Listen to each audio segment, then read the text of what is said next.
Selamat pagi kawan-kawan petambak, salam jumpa dengan channel Panen Petambak di Pasena. Pada kesempatan kali ini kita akan berbincang dengan Kepala Dinas Lingkungan Kabupaten Tulang Bawang dan dengan Bapak Dan Ramil Rawajitu Selatan, Bapak Mayor Ketut Subangga. Kami akan berbincang tentang manfaat mangrove yang pada hari ini kita serentak se-Indonesia dipimpin oleh Pak Presiden Joko Widodo. Kita menanam mangrove dengan harapan ke depan mangrove di Indonesia yang nyata-nyata hutan mangrove Indonesia adalah hutan mangrove terbesar di dunia. Jadi Green Belt di Pasena itu sepanjang kurang lebih 35 km itu membentang dari blok 0 sampai blok 15. Tapi ada masalah besar yang kita hadapi, yaitu hutan mangrove kita atau yang menjadi Green Belt di Pasena itu mengalami kerusakan. Yang pertama di wilayah blok 0 sampai dengan blok 5 itu hutan mangrove rusak karena alam, yaitu disebabkan oleh ombak yang sangat besar dari laut sehingga mengakibatkan abrasi, dan inilah yang menyebabkan sedimentasi menjadi cepat di saluran-saluran inlet di Pasena. Yang kedua adalah rusak karena alih fungsi lahan, yaitu hutan mangrove atau Green Belt yang ada di blok 9 sampai dengan blok 14 itu rusak oleh ulah manusia, yaitu dirusak untuk dijadikan tambak.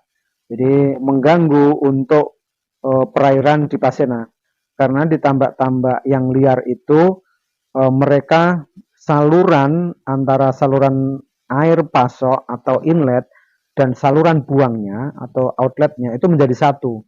Jadi limbah dari tambak-tambak liar itu kembali lagi ke laut, kemudian masuk ke pintu dam di Pasena. Ini yang menyebabkan beberapa masalah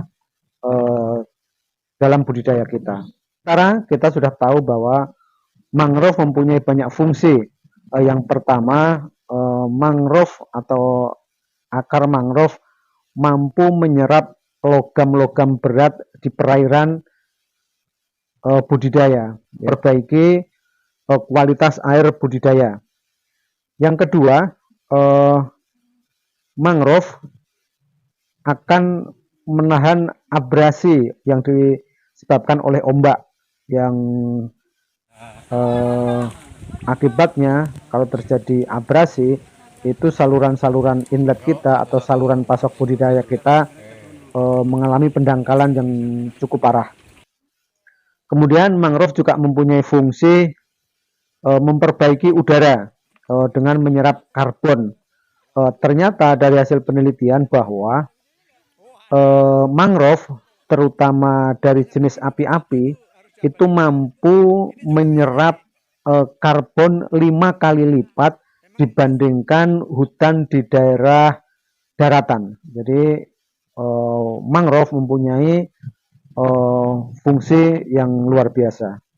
Kemudian upaya-upaya yang sudah dilakukan oleh kawan-kawan petambak dalam penanganan mangrove, kita pernah bekerja sama dengan NGO-NGO, diantaranya dengan Kiara, kemudian dengan Wali, untuk melakukan penanaman mangrove di wilayah-wilayah yang rusak oleh alam. Kemudian kami juga berterima kasih kepada Ibu Indri dari UBL yang telah membantu pengadaan bibit untuk ditanam di pantai-pantai yang mengalami abrasi. Kemudian kita juga bekerja sama dengan Polairut dalam penanaman bibit mangrove. Kemudian kita juga bekerja sama dengan TNI untuk memperbaiki mangrove atau green belt kita yang rusak. Nah, pada hari ini kita serempak se-Indonesia dipimpin oleh Presiden. Kita menanam mangrove secara bersama-sama, kemudian melakukan video conference Kemudian harapan ke depan dengan adanya penanaman mangrove ini, mudah-mudahan hutan mangrove kita kembali pulih, green belt berfungsi sebagaimana awal, sehingga air untuk budidaya menjadi baik, kemudian saluran-saluran pasok kita atau saluran inlet kita tidak mengalami sedimentasi sehingga mengakibatkan pendangkalan, kemudian udara menjadi sejuk dan hidup kita menjadi lebih nyaman. Salam kompak selalu, salam satu Anco. Terbesar di dunia, 3,3 juta hektar, yang sebagian juga perlu direhabilitasi, perlu diperbaiki. Sehingga saya menyampaikan terima kasih yang sebesar-besarnya kepada TNI, Polri, dan juga seluruh cinta lingkungan, pegiat-pegiat lingkungan yang telah bersama-sama merehabilitasi hutan mangrove kita yang memang perlu diperbaiki. Dan tentunya hutan mangrove bermanfaat bagi kehidupan manusia. Antara lain bagi kita yang ada di sini adalah untuk menyerap semua jenis logam berbahaya dan membuat kualitas air menjadi lebih bersih. Dan ini tentunya sangat diharapkan bagi para petambak. Ya, kalau air bersih tentunya udangnya akan sehat dan kita juga akan hidup secara sehat. Lingkungan kita menjadi lingkungan yang ramah atau ramah lingkungan.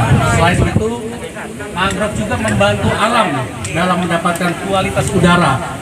Jadi tidak hanya air, ternyata dari mangrove ini kualitas udara akan lebih baik lagi dan bersih. Tadi saya berbincang dengan Pak Suratman, malah ke depan hutan mangrove ini bisa menjadi kawasan wisata mangrove. Panjang pantai kita yang di Kecamatan Rawajitu Timur ini adalah 25 kilometer yang harus ditanam mangrove. Ya, lumayan cukup luas ya. Ini tidak bisa diselesaikan sekali saja. Maka dari itu kerjasamanya dengan masyarakat, P3W ya, petambak, udang windu ya. Dalam hal ini juga bekerja sama dengan Universitas UBL ya, seperti itu. Kerjasamanya juga dengan Pemda ya, bagian lingkungan hidup barangkali. Dan yang terpenting adalah masyarakat itu sendiri, di mana green belt harus segera dikembalikan fungsinya, jangan dijadikan tambak, ya, jangan dijadikan tambak. Nah, dari segi perencanaan awal, green belt itu untuk menyaring air, untuk mengembalikan air-air yang terkontaminasi oleh limbah, logam berat dan lain sebagainya menjadi murni kembali sehingga bisa digunakan untuk air yang masuk di inlet ya, digunakan untuk menambak. Kalau itu dirambah dijadikan tambak liar, itu akan merusak salinitas air. Dan kita tahu sampai 2 tahun ini budidaya kita merosot ya, merosot sekali, bahkan masyarakat bertahan hanya untuk itu. Kalau dulunya mungkin kejayaan kita lah di Asia ini ya, saya dengar demikian. Sekarang kita mulai dengan niat yang baik, semoga ini dapat berjalan dengan baik sehingga tambak ini kembali berjaya. Yang kalau nggak salah 6.000 hektar tambak di sini. Kalau itu kembali berjaya, luar biasa pendapatan masyarakat, bahkan devisa barangkali. Itu yang kita harapkan. Terakhir, saya harapkan masyarakat di sekitar juga menjaga pohon mangrove yang kita tanam. Ya, jangan ditanam, tidak diperhatikan, ya kembali mati lagi nanti. Saja harapan kami ke depannya tentunya menjadi hutan mangrove yang sangat bagus bagi biota laut. Terima kasih. Disiarkan seluruh Indonesia dan semua jajaran yang tersebar seluruh Indonesia yang melaksanakan penanaman mangrove. Ya, terima kasih atas kehadiran semua bapak-bapak, Forkopimda semuanya, ya, kepala desa, camat dan ketua P3W, termasuk juga seluruh anggota TNI Polri, dari adik-adik pramuka, dari pencak silat PSAT, ya, kami ucapkan terima kasih atas pelaksanaan penanaman mangrove yang ada di Rawajitu Timur ini, ya, tepatnya di Kampung Bumi di Pasena Mulia.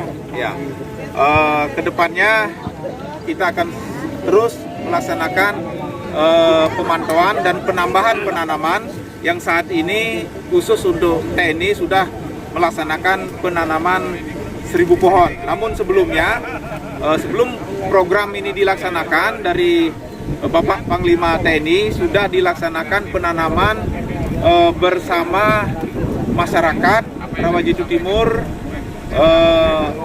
sebanyak sekitar 10.000, dan ini akan dilaksanakan berkelanjutan karena panjang pantai kita khusus Rawajitu Timur itu ada 25 kilo dengan lebar sekitar 300 meter, ya, di luar Green Belt. Ya, Green Belt ada sedikit kendala karena adanya kerusakan mangrove di sana, dan diharapkan kedepannya akan ditanami kembali sehingga salinitas air termasuk penyaringan daripada polutan-polutan, logam berat dan lain sebagainya mampu menstabilkan kondisi air dan mengembalikan kejayaan di Pasena berupa tambak udang ini. Mungkin itu, Bapak. Terima kasih atas pelaksanaan ini. Semoga ini menjadi berkah bagi kita, berkah bagi semuanya, karena ini dulunya adalah tambak yang besar sekali di kawasan Asia. Itu saja, terima kasih.